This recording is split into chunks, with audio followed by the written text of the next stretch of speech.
Assalamualaikum warahmatullahi wabarakatuh. Alhamdulillah, alhamdulillahilladzi anzala sakinata fi qulubil mu'minin liyazdadu imanan ma'a imanihim. Asyhadu an la ilaha illallah wa asyhadu anna Muhammadan abduhu wa rasuluh. La ilaha illallah. Alhamdulillah. Jemaah salat Maghrib yang dirahmati Allah Subhanahu wa taala. Kita bersyukur kepada Allah Subhanahu wa taala kita ketemu lagi di ngaji bareng Semarang Selasa malam Rabu ini yang insyaallah nanti akan disampaikan atau diisi oleh Ustaz Usman Hadi SPDI dengan tema kesehatan nafas. Nanti akan disampaikan bagaimana sampai waktu Isya, kemudian azan Jumat, kemudian dilanjutkan dengan amal. Untuk mempersingkat waktu karena waktu tersebut akan tidak panjang, kita langsung mulai. Kami silakan para Ustaz Usman Hadi SPDI yang mengisi materinya. Waktu yang tepat kami persilakan.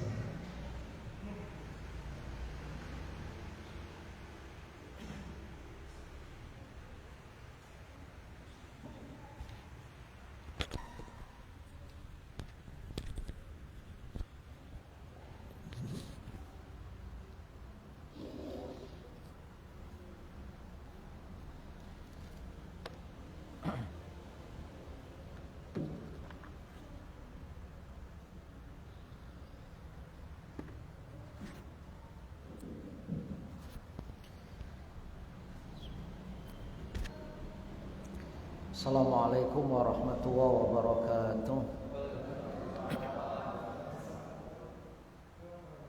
Innal hamdalillah nahmaduhu wa nasta'inuhu wa nastaghfiruh wa na'udzu billahi min shururi anfusina wa sayyiati a'malina. May yahdihillahu fala mudilla lahu wa may yudlil fala hadiya lahu. Asyhadu an la ilaha illallah wahdahu la syarika lahu wa asyhadu anna Muhammadan abduhu wa rasuluh. Ya ayyuhalladzina amanu taqullaha haqqa tuqatih wa la tamutunna illa wa antum muslimun. Amma ba'd. Bapak Ibu hadirin jamaah salat Maghrib yang dirahmati Allah Subhanahu wa taala. Syukur alhamdulillah atas anugerah limpahan rahmat nikmat yang Allah berikan, nikmat iman, nikmat Islam, nikmat sehat, dan nikmat kita bisa melaksanakan ibadah sholat maghrib berjamaah dilanjutkan dengan kajian. Mudah-mudahan rangkaian ibadah kita dan aktivitas kita hari ini dicatat sebagai amal soleh, serta sholawat serta salam terlimpah atas Nabi Muhammad SAW beserta keluarga, sahabat, dan pengikutnya. Hadirin dirahmati Allah, pada Tazkiyatun Nafas malam hari ini saya menukil di kitab Mukhtasar Minhajul Qasidin karya Imam Ibnu Qudamah. Kalau di bulan kemarin saya menyampaikan pintu-pintu setan untuk menyesatkan manusia, menggoda hati kita. Sekarang di kitab ini, kitab yang ke-18, Afatul Lisan, penyakit-penyakit lisan. Penyakit lisan berjumlah banyak dan bermacam-macam. Hati merasakannya manis dan memiliki beberapa pendorong dari tabiat. Maka tidak ada jalan selamat dari bahayanya kecuali dengan diam. Karena ini banyak orang yang tidak bisa menjaga lisannya, mungkin termasuk kita hadirin. Kalau kita lihat orang yang saat ini koar-koar di media sosial, tidak bisa menjaga lisannya, berapa banyak rubah sakit, berapa banyak orang yang terjatuh bukan karena licinnya jalan.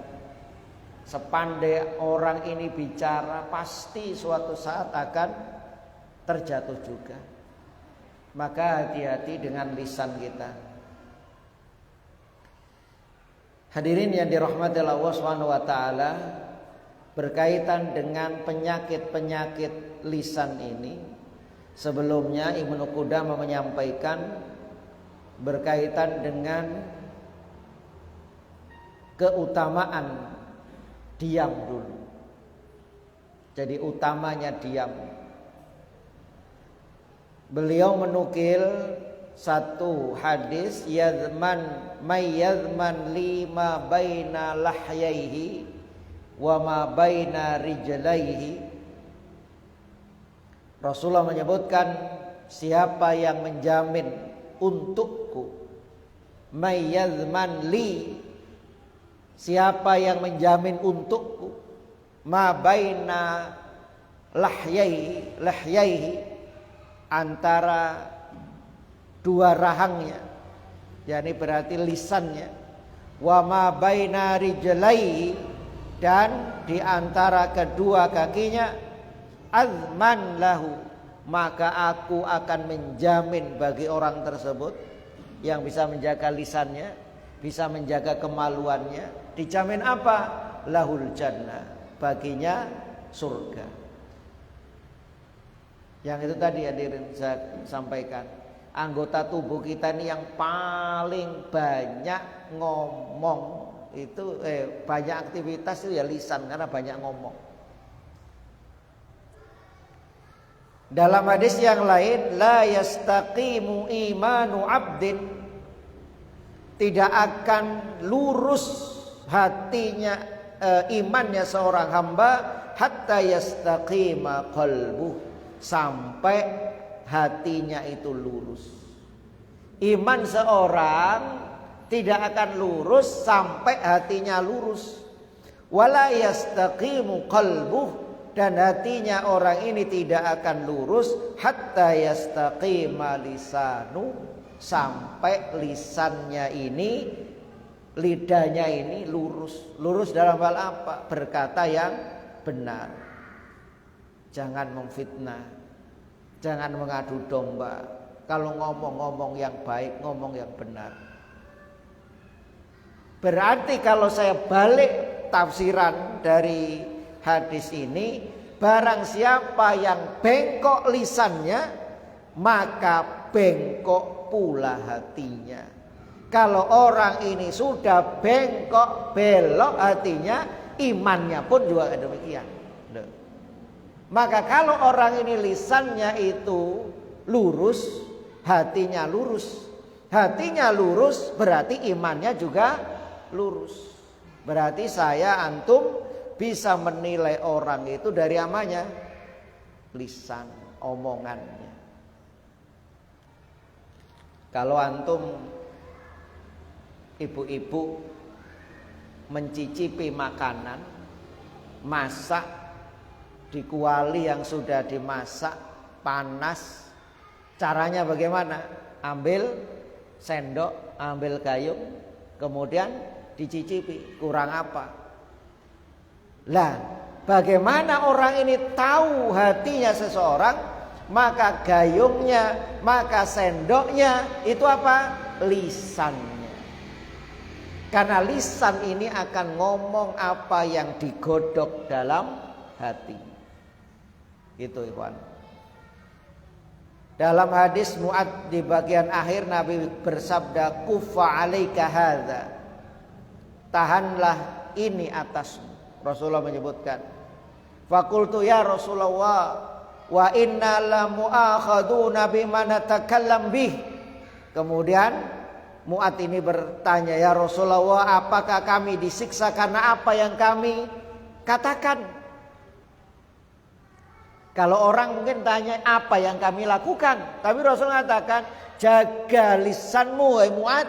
Kemudian Mu'ad tanya, ya Rasulullah, apakah kami nanti akan disiksa karena apa yang kita katakan, apa yang kita ucapkan?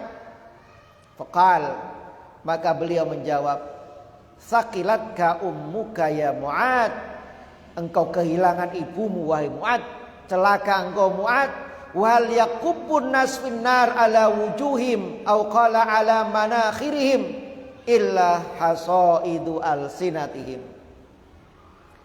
Apakah ada yang membuat manusia terjatuh ke dalam neraka di atas wajahnya, atau kalau tidak salah Nabi bersabda di atas hidungnya, kecuali hasil lidah mereka.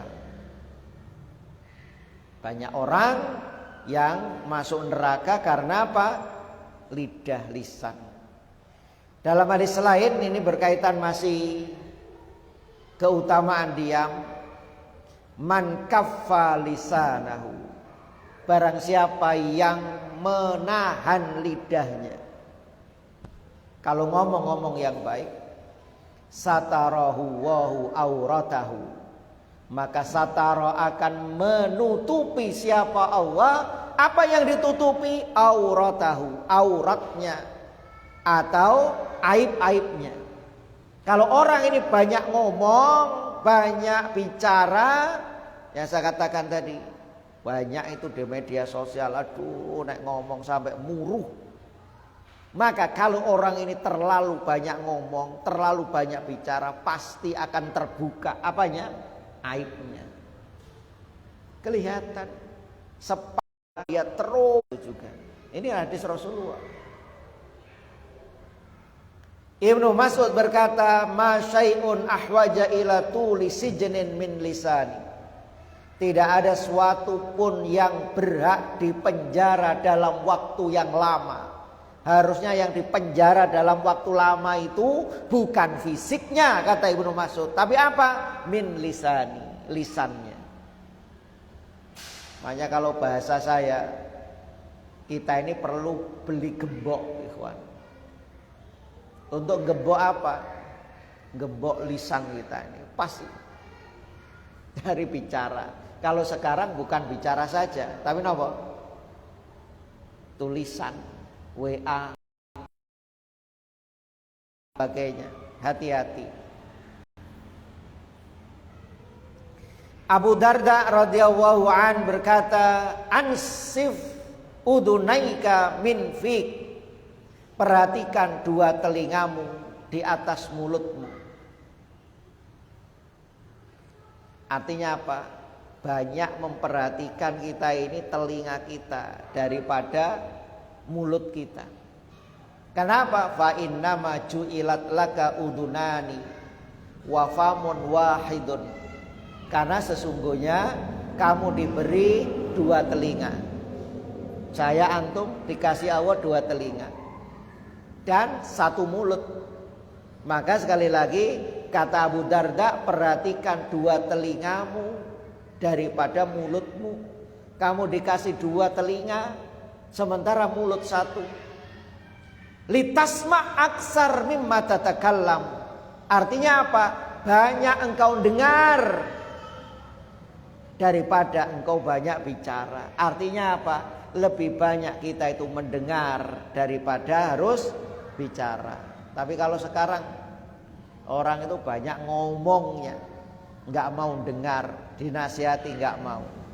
Maka ayyuhal ikhwan rahimani wa rahimakumullah, agar kita selamat jaga lisan kita. Lah sekarang masuk pembahasan penyakit-penyakit lisan. Hati-hati, kadang kita tidak sengaja. Penyakit pertama, berbicara apa yang tidak penting. Jadi ngomong yang tidak penting. Kalau orang ini mengerti berapa mahalnya waktu, dan waktu itu adalah modal utamanya, niscaya kita tidak akan membuangnya sia-sia tanpa ada manfaat. Pengetahuan ini mengharuskan menjaga lisan dari kata-kata yang tidak berguna. Waktu ini modal, hadirin. Kalau antum pebisnis, maka modalnya uangnya yang dikembangkan itu adalah waktu ini. Bagaimana Allah karuniai kita semua waktu yang sama. Saya antum hari ini dikasih waktu yang sama, tapi pengolahannya, pemanfaatannya saya dengan antum di sini macam-macam. Ada yang mulai subuh tadi sampai sekarang sudah berapa jam, kita pakai apa itu? Khususnya berkaitan dengan lisan. Maka berapa banyak orang yang tidak memanfaatkan waktunya. Dalam hadis kita ini membaca subhanallah bihamdi subhanallahil adzim, atau subhanallah walhamdulillah wala ilaha illallah wallahu akbar, atau zikir-zikir yang lainnya yang kita baca 100 kali, ada yang 10 kali dan sebagainya. Kadang itu tidak kita ingat, banyak waktu kita ini kita habiskan untuk berbicara, menghabiskan hal-hal yang tidak ada guna dan manfaatnya. Mohon maaf, ini muhasabah untuk saya juga. Bukan saya ngomong ini yang paling enggak. Kita ngaji, fadzakir fa inna fa'atiz dzikra. Sesungguhnya peringatan itu bermanfaat. Saya enggak menyampaikan, di sini sama-sama kita saling mengingatkan. Berbicara yang baik. Penyakit lisan ini, berbicara apa yang tidak penting. Min husni islamil mar'i, termasuk kebaikan Islam seseorang itu tarkuhu ma la ya'ni, kalau dia meninggalkan apa yang tidak penting baginya. Ayohal ikhwan, kadang kita ini disebutkan di sini, Luqman Al-Hakim pernah ditanya. Luqman Al-Hakim ini orang ahli hikmah, sampai dalam Al-Quran ada surat Luqman, nasihat-nasihatnya luar biasa. Maka Luqman Al-Hakim ditanya, sejauh apa hikmahmu? Maka dia menjawab, aku tidak bertanya tentang apa yang aku sudah diucapkan darinya, dan aku tidak berbicara sesuatu yang tidak penting bagiku. Jadi kalau nggak ada guna dan manfaatnya nggak usah ngomong gitu. Luqman datang kepada Daud yang sedang membuat baju perang, ikhwan. Nabi Daud membuat baju perang, dan dia ini mengagumi apa yang dilihatnya. Hebat ini Daud ini. Dia kemudian tidak bertanya. Luqman ini, yang itu tadi, saya nggak mau berbicara sesuatu yang tidak ada guna dan manfaatnya. Melihat Daud membuat baju perang ini, kemudian Luqman mau bertanya. Kemudian apa, Iwan? Tertahan. Ya, ditahan akhirnya. Kenapa? Karena dia penuh hikmah tadi. Maka dia tidak bertanya. Manakala Daud selesai, dia bangkit dan memakai baju besi itu. Kemudian dia berkata, baju besi yang bagus buat perang. Maka kemudian Luqman berkata, diam adalah hikmah, namun jarang orang yang melakukannya. Artinya apa?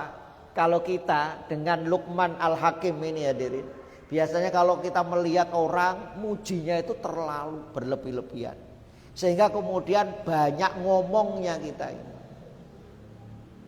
Luqman tertahan itu karena apa? Dia tidak ingin ngomong terlalu banyak, khawatir nanti apa? Terjerumus.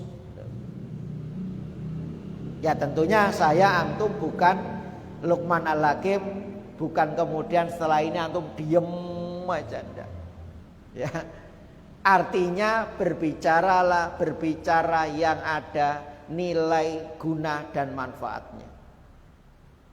Kadang saya itu juga heran, ada orang yang janduman ngobrol sambil napa Pak? Ngopi di pos Ya gak ronda sebenarnya, wong sambil napa plak plek gitu Pak. Sampai larut malam kuat. Ngomong ngalor ngidul kuat. Makanya saya katakan tadi, kita ini dikasih waktu modal oleh Allah Subhanahu wa taala. Sehari ini saja saya antum di sini, kira-kira modal yang Allah berikan sudah kita manfaatkan sejauh apa? Untuk apa itu? Khususnya berkaitan dengan lisan ini. Itu penyakit yang pertama. Penyakit yang kedua, berbicara dalam kebatilan.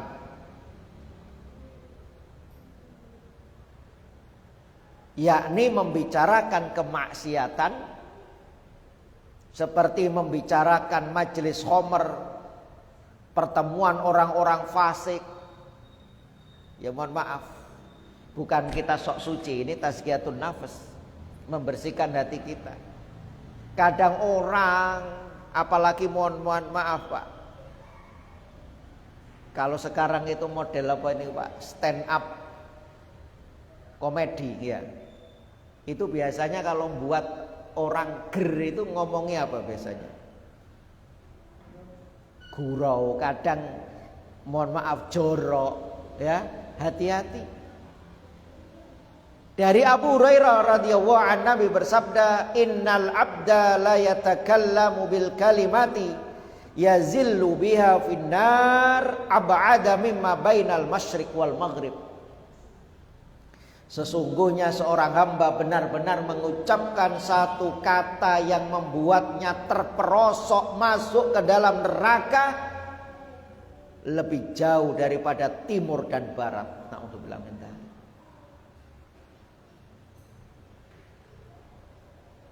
Hati-hati ngomong jorok, ngomong yang batil.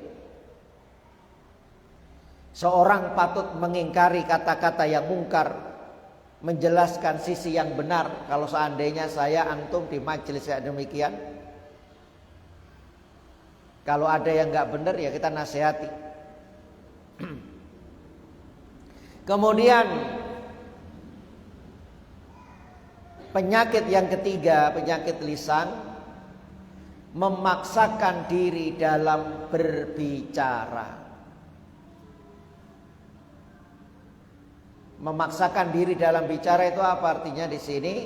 Memfasih-fasihkan dan memaksakan diri membuat sajak, mungkin difasih-fasihkan. Inna abghadakum ilayya, Rasulullah bersabda, sesungguhnya orang yang paling aku benci, wa ab'adakum, dan yang paling jauh minni, dariku, yaumal qiyamah, pada hari kiamat. Ada orang yang paling dibenci oleh Rasulullah, paling jauh dengan Rasulullah. Naudzubillah min dzalik, ikhwan. Kalau saya antum ini kan kepingin dekat dengan Nabi dan kepingin mendapatkan syafaat cintanya Rasulullah di daku umatnya Nabi. Lah ini ada orang dijauhkan dari Rasulullah, kemudian dibenci oleh Rasulullah. Naudzubillah min dzalik. Siapa itu? Masawi'ukum ahlaqan, adalah orang yang paling jelek, buruk akhlaknya. Akidah itu penting, akhlak itu pun juga harus penting. Makanya ada pelajaran akidah, akhlak digabung itu. As-sarsarun, as-sarsar itu orang yang banyak bicara. Al-mutafayyi'un, orang yang bicara kasar dengan membuka mulut lebar-lebar. Ini al-mutafayyi'un, orang yang jelek akhlaknya. Rasulullah menyebutkan adalah as-sarsarun, orang yang banyak bicara. Bicaranya enggak penting, bicaranya nggak ada manfaatnya. Kemudian yang kedua, orang yang paling buruk akhlaknya adalah orang yang kalau bicaranya kasar dengan mulut lebar. Berarti napa mulut lebar iki? Suaranya bengok-bengok, Pak. Bau banget. Ya, makanya kalau bicara yang biasa saja, kecuali memang kalau mohon maaf nggak dengar orang ini agak dikeraskan suaranya. Kemudian yang ketiga, orang yang paling buruk akhlaknya ini siapa? Dalam hadis ini al-mutasyaddiqun. Mutasyaddiqun shin adalah orang yang mengejek orang lain. Nah, termasuk di sini adalah orang-orang yang ini tadi memaksakan diri dalam bicara itu, memfasih-fasihkan.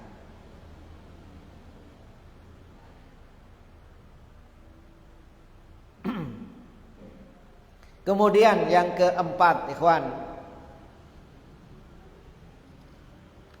penyakit pembicaraan atau lisan adalah suka berkata-kata keji, cacian, jorok, sumpah serapah dan lain sebagainya. Hati-hati. Tidak titik nek wong Jawa, meso loh Pak, Bu, hadirin. Ada orang yang demikian. Ini tercela dan dilarang. Ya mohon maaf, siapapun hendaknya ya jaga lisan kita. Mangkel ya apa Pak? Jangan sampai kita ini berkata keji, berkata jorok. Orang itu, mohon maaf, kadang kalau marah, Allah memberikan akal kepada kita. Di bulan kemarin saya sampaikan bahwa Ibnu Hajar Al-Asqalani itu mengatakan saya antum ini dikasih permata oleh Allah. 4 permata. Dan jaga 4 permata ini. 4 permata ini bisa hilang karena 4. Permata yang pertama itu adalah akal. Akal itu yaziluha, hilang dengan apa? Al-ghadab, marah. Maka orang itu hadirin kalau marah, emosi, gak peduli siapa. Apakah dia tokoh agama, tokoh masyarakat, intelektual, kalau sudah dikuasai marah, akalnya dia sebagai orang yang cerdas, orang yang berilmu itu karena dikuasai marah hingga akhirnya akalnya hilang. Ngomong akhirnya cacian. Hati-hati. Iyyakum wal fuhsa. Jauhilah kata-kata keji, kata-kata buruk. Fa inna Allaha la yuhibbul fuhsa wala tafahhus. Karena sesungguhnya Allah tidak menyukai kata-kata keji dan sengaja mengucapkan kata-kata keji. Allah nggak suka itu. Lah kok mesa-meso. Nek wong Jawa kalau bahasa JTV napa? Sahadat Jawa nih. Astagfirullahaladzim. Al-jannah, Rasulullah menyebutkan dalam hadis yang lain, Al-jannah haramun ala kulli fahish. Surga itu haram atas setiap orang yang gemar berkata keji, berkata buruk. Kalau orang ini lisannya ini tutur katanya keji, tutur katanya buruk, diharamkan orang ini masuk surga. Makanya bisa dilihat orang itu tutur katanya bagaimana. Ada orang yang tutur katanya enak, yang diomongkan itu enak, nggak ngelarak no hati, nggak jengkel no hati, nek ngomong nggak nyelekit no hati. Loh, kalau orang ini suka berkata keji, haram masuk neraka. Laisal mu'min bitta'an, Rasulullah menyebutkan lagi. Orang mukmin itu bukan orang yang suka mencela, walal la'an, bukan orang yang suka melaknat, walal fahis, bukan pula orang yang suka berkata keji, walal badi, dan juga bukan orang yang berkata kotor, jorok. Evaluasi. Berapa banyak yang saya katakan tadi, kadang orang dia ini cerdas, ulama, siapapun, nggak usah nuding, nggak usah ini. Tidak perlu kita ambil, tidak perlu kita contoh kalau dalam waktu demikian. Siapapun itu, kawan. Jangan sampai karena dikuasai amarah, hilang akal, kemudian yang keluar dari lisannya karena kemarahan, kalimat-kalimat kotor. Orang ahli surga tidak kayak demikian. Lisannya senantiasa bertutur kata yang baik. Hadirin dirahmati Allah Subhanahu wa taala.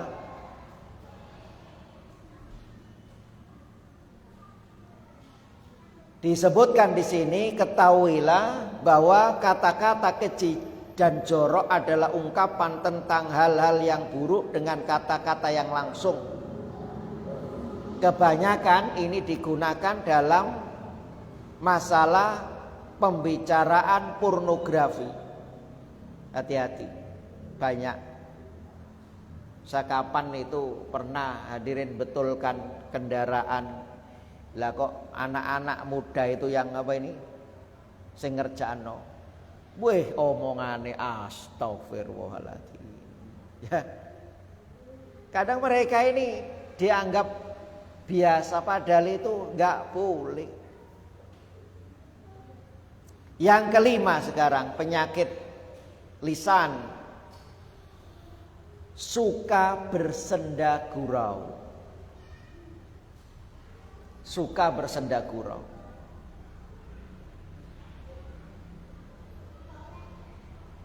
Artinya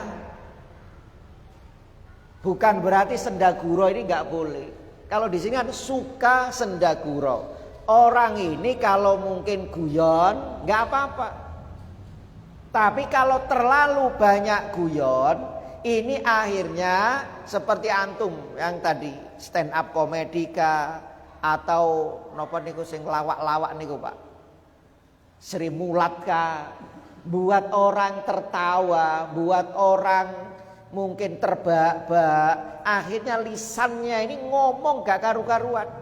Sing penting napa? Orang tertawa, sing penting orang seneng.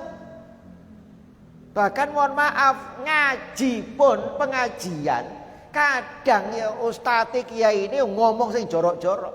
Ada nggak kira-kira itu Pak? Jamaah seneng nggak gitu tuh?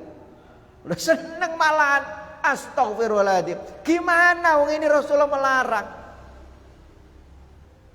Kalau pengajian biar mungkin nggak ngantuk dan sebagainya, diselingi itu nggak apa-apa, tapi jangan sampai over sehingga pengajiannya dari awal sampai salam guyon tok. Bahas apa yang mau? Ya guyon iku. Hati-hati.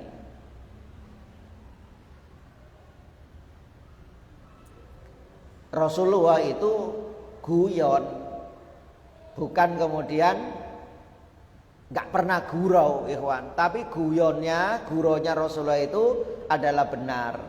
Nabi terkadang bergurau, tetapi beliau tidak berkata kecuali benar. Beliau pernah bersabda kepada seorang laki-laki, ya dzal udunain, wahai pemilik sepasang telinga. Diguyoni, dipanggil, wahai pemilik dzal udunain. Itu kan benar Pak. Saya antum kan punya apa? 2 telinga. Pernah Nabi ngajak orang, ayo tak bonceng gitu. Kalau bahasa saya, ayo tak bonceng di atas anak unta.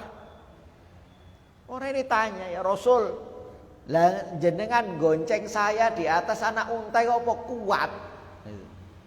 Apa kata Rasulullah? Anak unta itu kan dia punya apa? Induknya. Gak mungkin dia ini sebagai induk, pasti dia punya anak. Anak ini meskipun dia sudah dewasa, dia sebagai anak juga. Ini kan anak siapa? Anaknya unta. Rasulullah juga pernah bersabda dalam masalah guyon, pernah seorang wanita tua hadirin. Rasul, apakah saya nanti, ini wanita tua, saya nanti masuk surga? Nabi kemudian bersabda kepada wanita tadi, innahu la yadkhulul jannah ajusun. Wanita tua tidak masuk surga. Nangis. Rasulullah mengatakan, apakah saya ini wanita tua itu masuk surga? Wanita ini tadi tanya, apakah saya masuk surga? Rasulullah mengatakan, innahu la yadkhulul jannah ajuz. Yang surga itu tidak dimasuki oleh orang tua. Nangis. Kemudian belum dia ini summa qara'a. Kemudian Rasulullah membaca surat Al-Waqiah 35-36.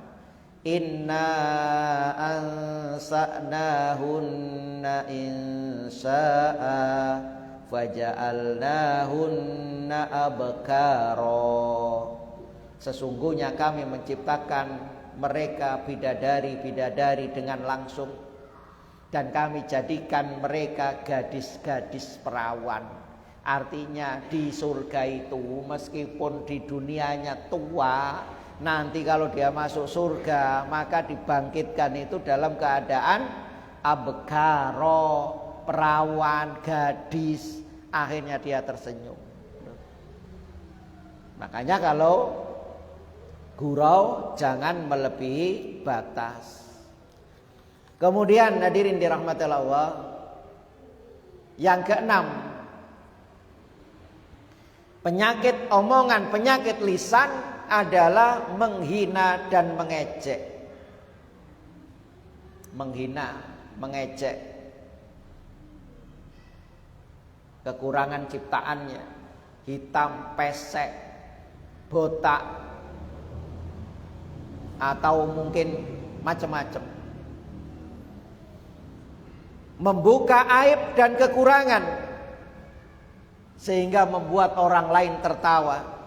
Hal itu bisa dengan menirukan juga kata-kata atau perbuatan. Hati-hati. Menghina, mengejek itu juga bisa menirukan perbuatan atau perkataan. Saya, antum di sini logatnya, bicaranya beda-beda. Lah kok orang ini niat sengaja menjatuhkan, menjelekkan orang tadi dengan menirukan kata-kata atau perbuatannya. Bisa juga mengejek, menghina ini bukan dengan lisan hadirin, tapi dengan isyarat tangan atau mengedipkan mata. Orang ejek itu bisa lisannya, bisa mengedipkan mata, atau bisa mungkin jari telunjuknya. Kalau gini kan napa? Muji, nek ngeten. Loh, sama kan? Sambil mencep, sambil ini kemudian menghina, hati-hati. Hadirin dirahmati Allah Subhanahu wa taala, lihatin, menghina, mengejek, ini bahaya lisan. Yang ketujuh, membuka rahasia dan menyelisih janji. Ini membuka rahasia, aib. Orang ini suka membuka aib orang. Kecuali disebutkan ada ya, membuka rahasia, menyelisih janji, atau dusta dalam kata-kata dan sumpah. Dusta itu boleh dalam satu, fil harbi. Orang itu bohong boleh, Pak. Ada 3. Bohong putih istilahnya. 1 fil harbi, dalam perang. Boleh orang ini bohong. Namanya perang. Yang ketiga, islahim bainan nas, mendamaikan manusia. Si A sama si B nggak akur, kemudian jenengan damaikan. Kemarin saya dapat salam dari B, kemudian ketemu A, kemarin saya dapat salam dari ini, padahal enggak. Itu boleh. Untuk apa? Mendamaikan. Yang ketiga adalah bohong suami untuk istri atau istri untuk suami. Tapi dalam hal apa? Membahagiakan, menyenangkan mereka. Bukan kemudian boleh bohong semua. Masakan istri dipuji meskipun nggak sedep, sawedep, itu boleh. Demikian dulu ikhwan, sudah isya. Monggo adzan dulu.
Alhamdulillah, seperti yang telah disampaikan oleh Ustaz Usman Habib tadi tentang penyakit tulisan sudah ibu yang disampaikan. Mungkin dari jamaah atau bapak atau ibu yang mau bertanya untuk bersiap.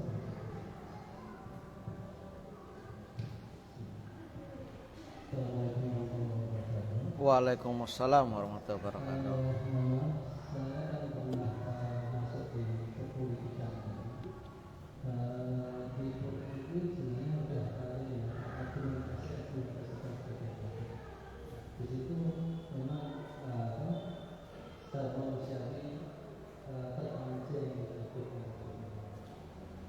Ini dari perkataan itu pun juga saya pernah mengalami itu misalnya kajian aku atau pada sudutnya seperti ya saya nah ini gimana Ustaz ini caranya untuk bertaubat dan menghapus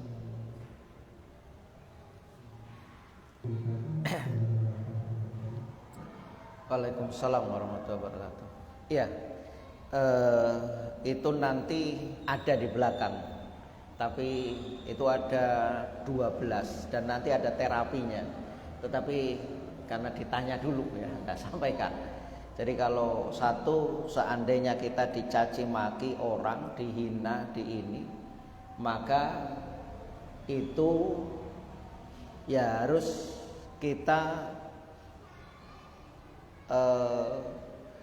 nggak mungkin orang itu mencaci atas kemauannya sendiri.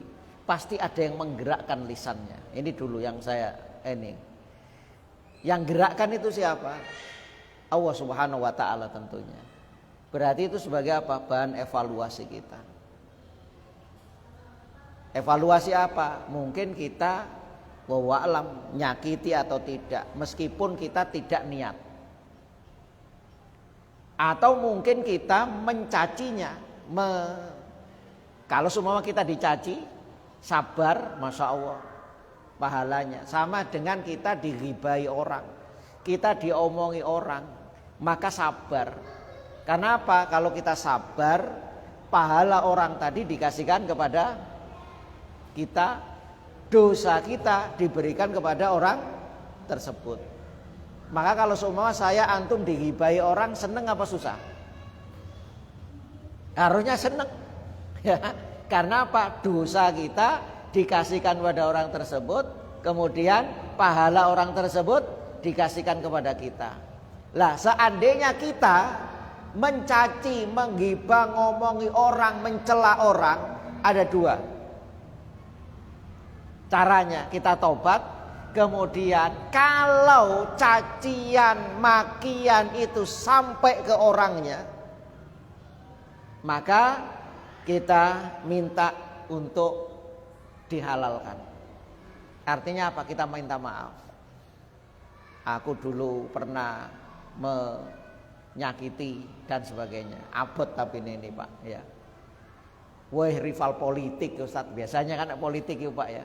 Apa ana wong politik ku ngapik-ngapikno, hebat zaman. Ngelek-ngelekno.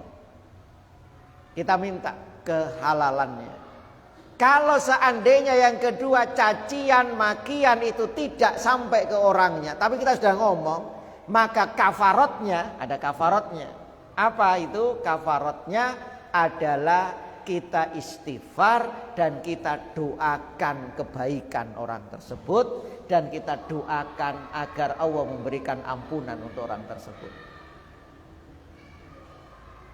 Seumpama saya antum mencaci itu tadi, kalau nyampe sudah berita ini kepada orang kita caci, orang kita ghibai, orang kita fitnah, orang kita ini, maka kalau ketemu saling kita minta maaf. Ya Allah, dulu gini-gini, saya kalau ada salah ya tolong dimaafkan. Kalau seumpama ini ada kan sekarang nomor WA kan gampang, nggak harus ini.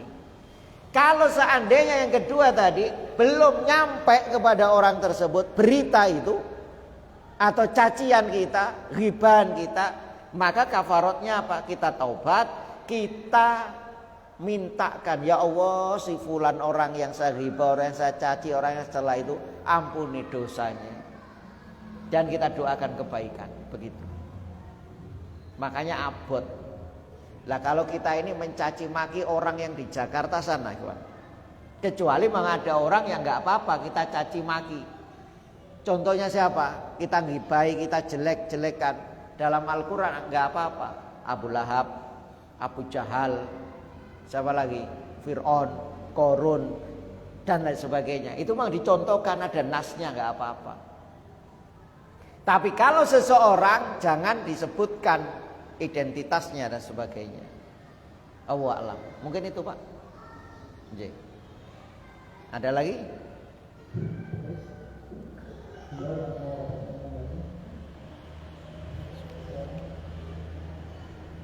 Ada ibu mungkin yang mau bertanya, mau silakan. Dokter, ada pertanyaan?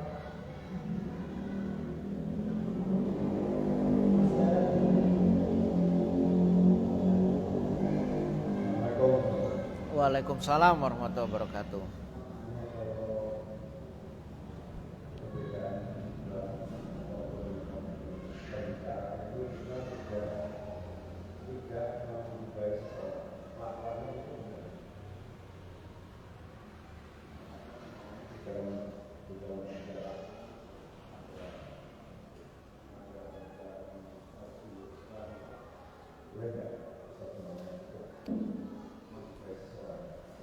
Iya.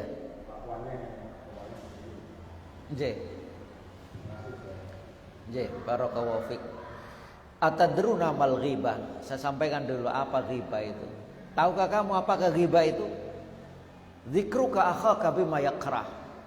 Engkau menyebutkan saudaramu yang kalau saudaramu itu tahu maka dia akan membenci. Para sahabat bertanya, wa in kana fi ma'kul.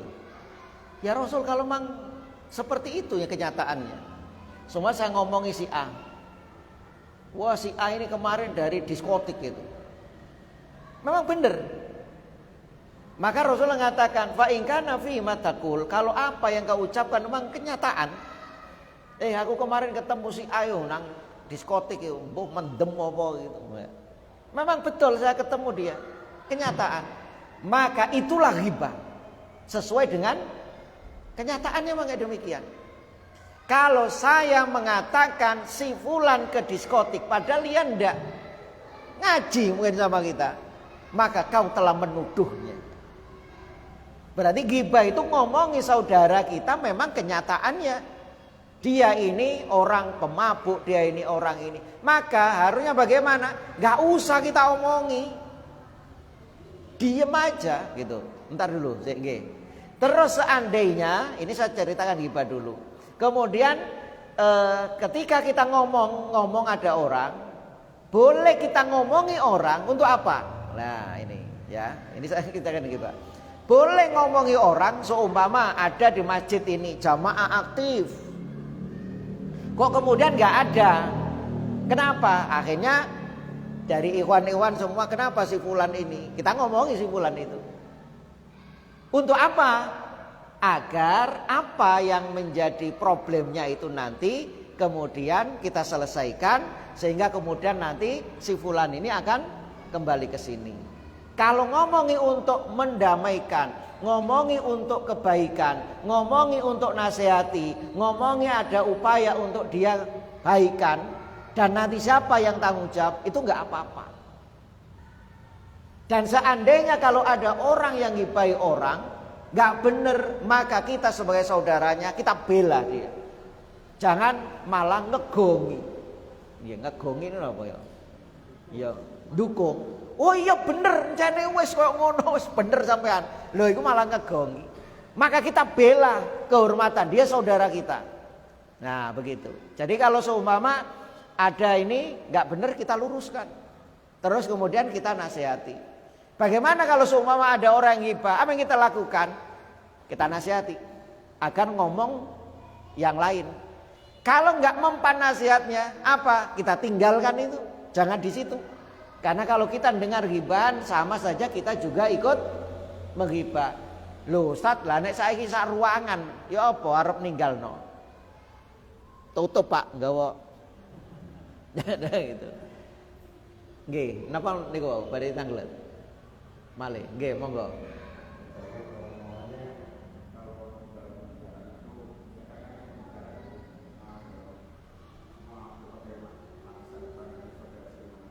Nggih.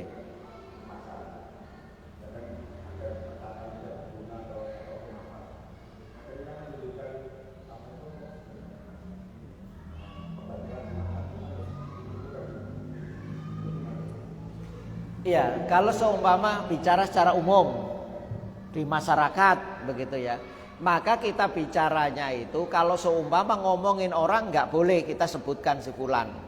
Semua jenengan jadi RT. Oh, RT itu kan macam-macam, Pak. Ono sing aktif, ono sing peka, ono sing gak ngereken kan ngoten. Maka kalau seumpama kita sindir tidak menyebutkan orangnya enggak masalah.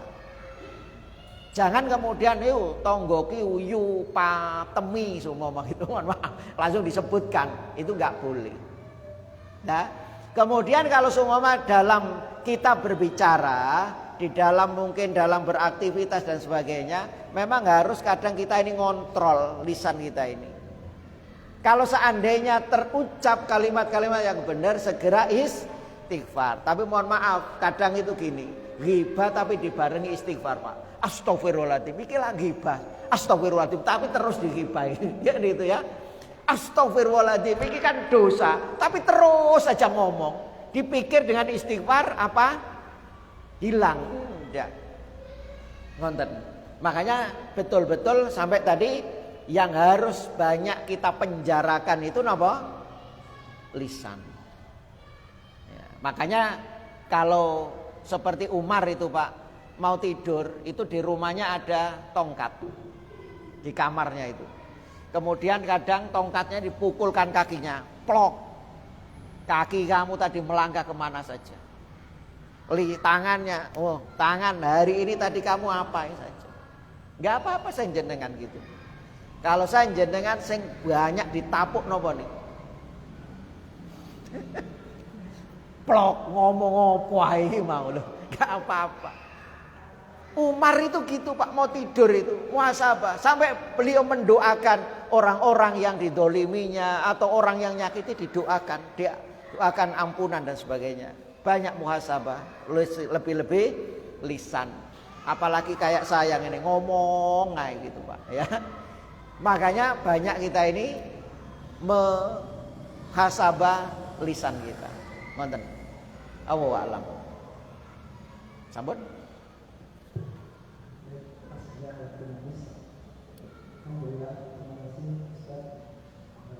Nasihatnya sangat luar biasa sekali. Semoga ilmu yang beliau sampaikan menjadi pelajaran penting buat kita. Kita bawa pulang ke rumah nanti dan kita praktekkan dalam